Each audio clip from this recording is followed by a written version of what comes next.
It's a mortal star going to the front. Photograph is flying on one rein, but won't get there. But I've got 0.25 units to win on the outsider of the race, Rolls. They're not going to get anywhere near Rolls, the outsider of the field. What a ride. Harry Grace, take a bow. Rolls won it.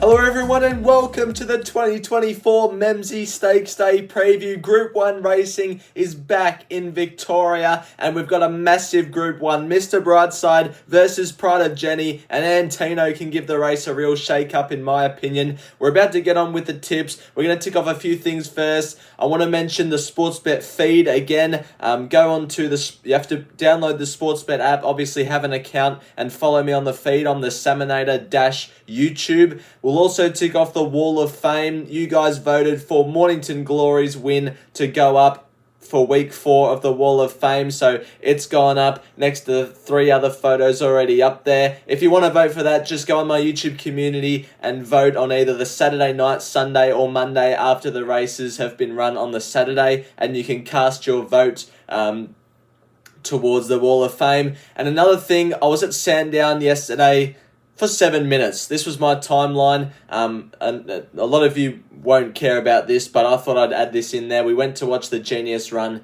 and it lasted 7 minutes because the race has got abandoned due to wind. If anyone's wondering where the Genius will go now, likely next Thursday at Cranbourne in a benchmark 64 over 2,000 metres. If it draws a gate, it'll be competitive. Let's get on with the tips. Race 1 is a mare's benchmark 84 over the 1,400 metres. Vivier is the favourite at $3.40, ahead of Lover Zoo at $4.80, shooting for 4 in a row. Sassy Boom first up at $5. Street Delight is at $9. Longer odds the rest. This was the last start run up in Sydney of Vivier. This was its run where it ran third, finished third behind Cosmonova and Dipsy Doodle. This was just a fair run considering its SP price of about $2. Second up, Switching States is not ideal for me because it just gives me the feeling of second up syndrome, which I hate tipping horses that have that. But I just think it's the best horse in the race. It's the most progressive horse in the race.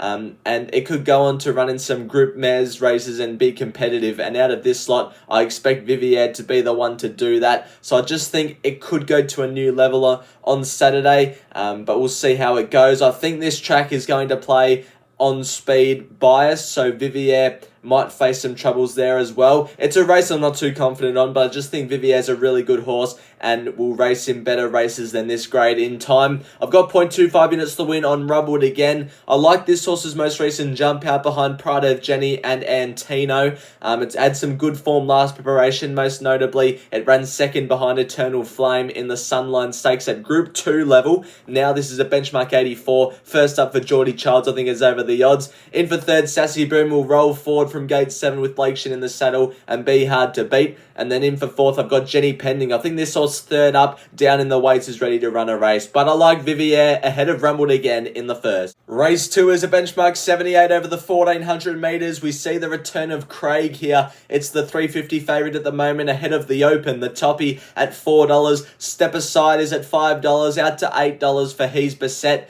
And longer odds the rest. We're going to take a look at that last start win of He's Beset. This was at Echuca in a benchmark 70, so has a step up in class here from an Echuca benchmark 70 to a Caulfield benchmark 78. But the way it put this field away to win by 5 1/4 lengths was pretty good. It started favourite for, I think, a race of this class and distance a couple of weeks ago, and it was a poor, not ride, but it was just a poor setup. Blake Shin had to go all the way back to last, and it never really looked like it. Ran pretty poorly.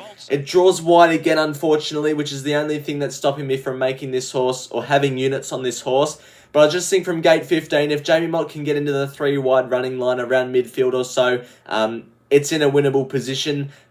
We'll sort of know our fate 400 metres into the race, and that'll determine whether He's Beset is in a winning position or not. I think he's good enough to win, and I've got him on top. Craig, very progressive horse, might need a bit of a fitness run, having such a, not a long let up, but a little bit of a let up. It might need the run, but I think it'll still run well from gate 3. The Open will roll forward from gate 12. Hard fit, Tom Preble claims 3 kilos. it can win and step aside. Sorry, not step aside. What am I saying? Angry Skies.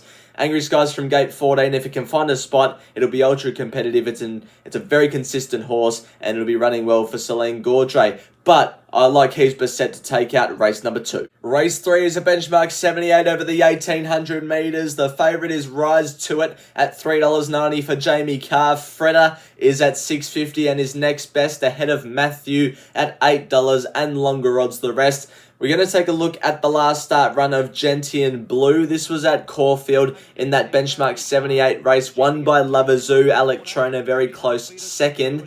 Now, this was over 1400 metres. It was under hard riding from a long way out, and it really finished off well, only finishing 2.5 lengths off the leader. Now it goes up to the 1800 metres. Aggressive placement by the trainer. I think fourth up, back down in the weights, 56 kilos, Dan Stackhouse, gate 5, good map. I just think it's way over the odds at $17, and it's ready to put in a peak performance. In for second, I've got Royal Hard Hat. I reckon this horse third up is ready to show something.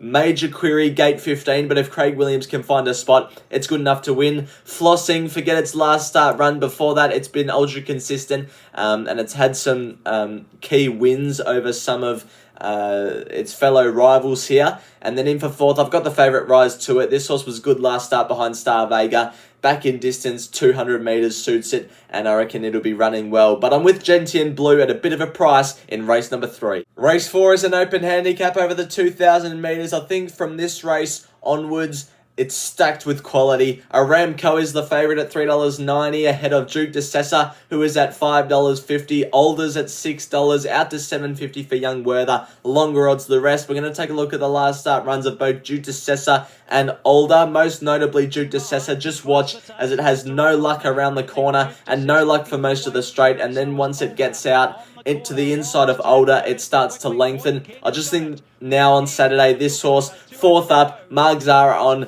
gate 2, good run, is ready to put its best foot forward, and I've got one unit to win on it. I reckon it's hard to beat on Saturday. Duke de Sessa. I've got Alder though in for a close second. This horse was good behind Point King last start, now is third up, down to the 54 kilos, or staying at that lightweight of 54 kilos, suits in this class. In my opinion, it'll be running well. Rolls, my best mate from last week. I'm not as confident on him this week, but I still think he'll run well.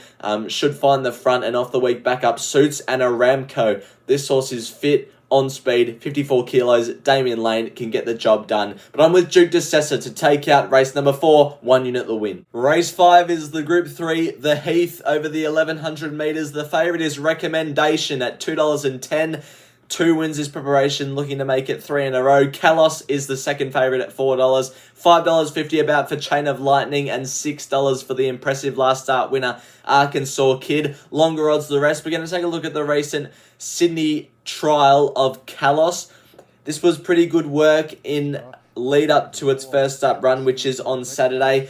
It's a pretty good horse, first up Kalos. To be exact, it's won 3 from 7 first up. All the 3 favourites, Recommendation, Kalos and Chain of Lightning, clashed in the Oakley Plate last preparation. They all finished basically in the same spot, within a length of each other. Kalos carried a big weight that day. Recommendation and Chain of Lightning both carried around the 53 mark. I think Kalos carried around the 58 mark. Now they all carry the same weight, so I think that just suits Kalos to a T. Should be stalking the speed from gate 2. Jamie Carr peels out at the top of the straight.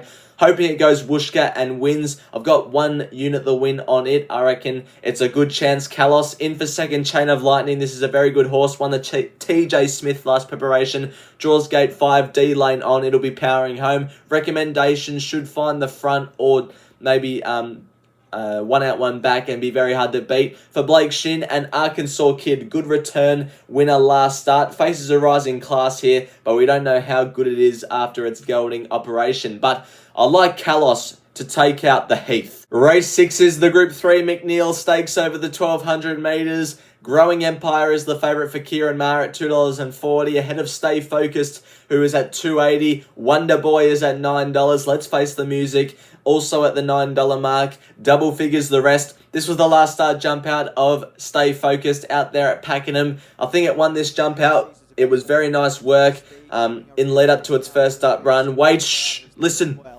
And we get back to the last two. It's my mate Kale Panuto calling that Pakenham jump out.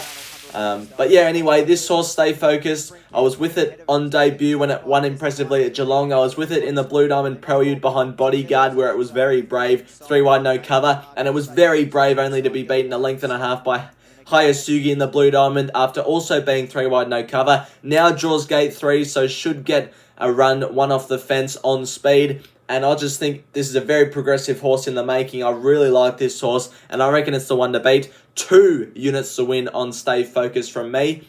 I think it's definitely its main danger is Growing Empire. This horse from gate 9 should roll across and probably find the lead, and we'll see how good it really is. In for third, Astapor coming down from Queensland/New South Wales. Blake Shin goes on. I think it's over the odds. And Wonder Boy will be better for that first up run and be charging down the outside late for Craig Williams. But I'm with Stay Focused. I like it in the McNeil. It's that time of the week. It's last man standing. And at the moment, the leaderboard looks a bit like a Christmas tree in terms of the names. Geordie well clear on top at the moment by over $200. Cole is still in the green.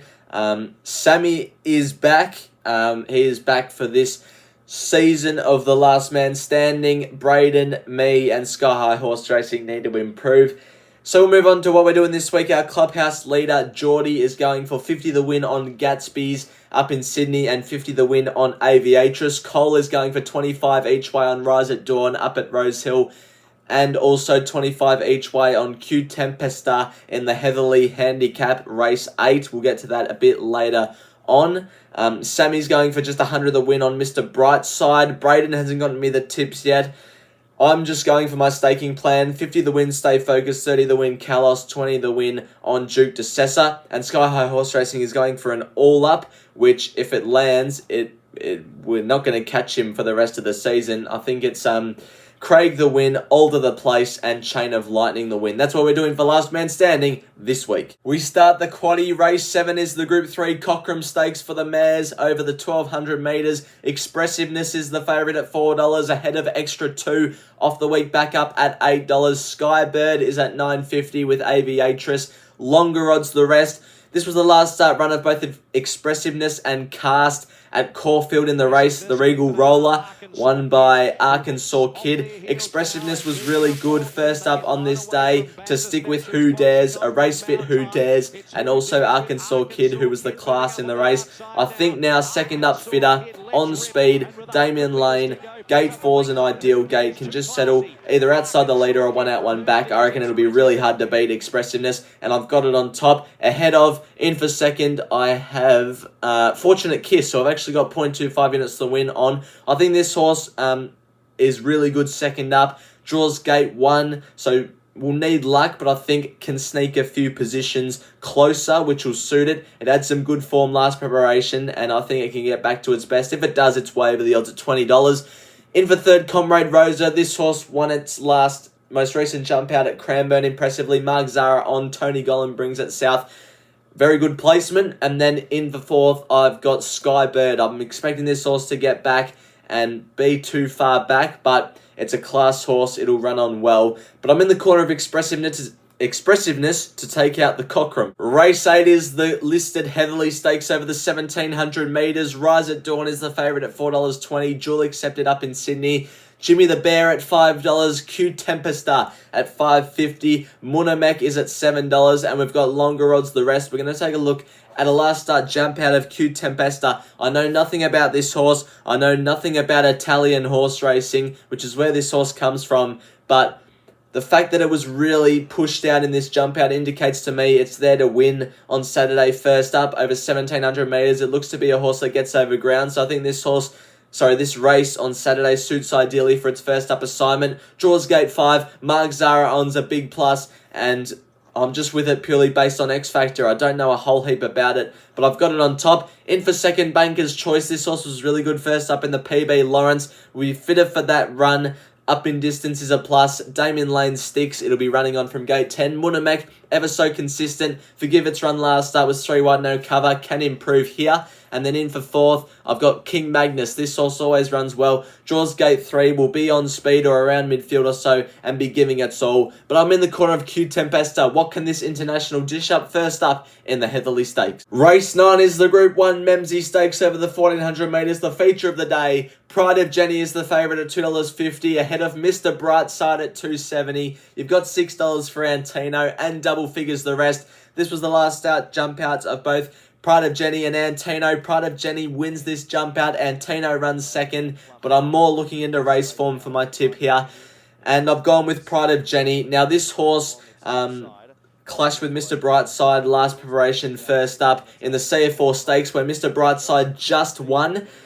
Leading up to that, Mr Brightside and Pride of Jenni both had 2 jump outs each. Now heading into this run, Mr Brightside's had 2 jump outs. Pride of Jenni's had 3. The Mars stable have given her an extra jump out, which indicates to me they're sending her there on Saturday, cherry ripe to win. She's going to lead. She's going to lead for fun at her own pace. She's going to keep going, and they're not going to catch her. I'm pretty confident that she'll be winning on Saturday. I haven't actually tipped her since her Empire Rose win. I didn't even tip her in the Empire Rose, to be honest. I haven't tipped her in the Empire Rose, the Champions Mile, the All-Star Mile, or the Queen Elizabeth. So I'm looking forward to finally backing her on Saturday, and hopefully she can get the job done. Antino in for second. I've got this horse in front of Mr Brightside, actually. I reckon it tracks Mr Brightside the whole way throughout the race. Has the, what's that word? That race fitness from the winter.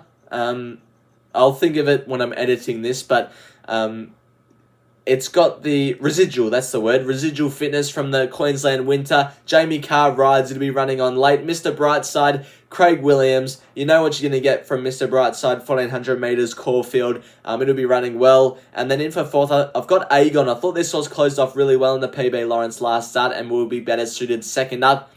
Come on, Pride of Jenni. Race 10 is a benchmark 100 over the 1400 metres. It's an open field to finish proceedings. Another Will comes back first up from a spell at $2.60. Jenny Lala is at $7.50. You've got Snowman right down the bottom.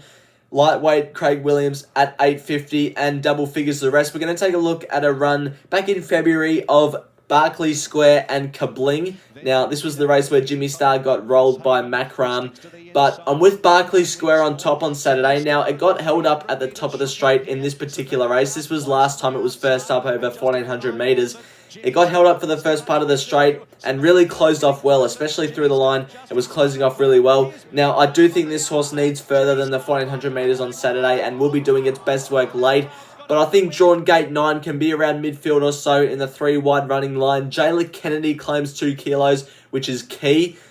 Down to the 56.5 kilos. I reckon it's good enough to win. I've got it on top. Ahead of El Soliado, who I just think is over the odds at $26. Second up in distance. Mark Zara on. Shouldn't be that price. I think it'll firm. Kabling is the fit horse. Up to the 1400 metres suits. Gate 6 drawn well. Geordie Childs rides. It's a good chance. And Jenny Lala is 3 from 4 first up. Will fly across from gate 14 to probably lead and give it all. Another Will. It's a good chance. I'm just not sure about that map from gate 16, but we'll see how it goes. I like Barclay Square to take out the last race on Memsie Stakes Day. Now we get onto the Quaddie, and last week, he's done it again. 2 in a row. Where's this come from? For those of you that have just started watching my videos from about 2 or 3 weeks ago, I have lost about 38 Quaddies in a row. Overall, from the $100 each week on the Quaddie, probably still down over 3,000, but we're on the way back.